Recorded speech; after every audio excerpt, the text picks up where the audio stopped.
পঞ্চম শ্রেণী 94 পৃষ্ঠা শতকরা অধ্যায়ে 4 নং প্রশ্নের সমাধান। একটি বাগানে মোট 30টি গাছের মধ্যে 12টি ঔষধি গাছ আছে। গাছ আছে 30টি, তার মধ্যে 12টি ঔষধি গাছ আছে।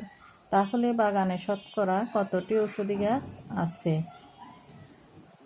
30টি গাছের মধ্যে ঔষধি গাছের সংখ্যা 12টি।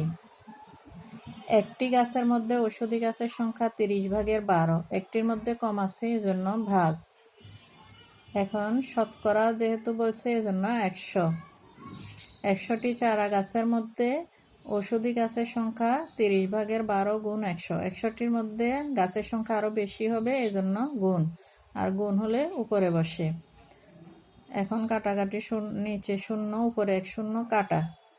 এখন 3 দিয়ে 12কে কাটলে 3 4 12, আর থাকে 4 10, 4 10 40।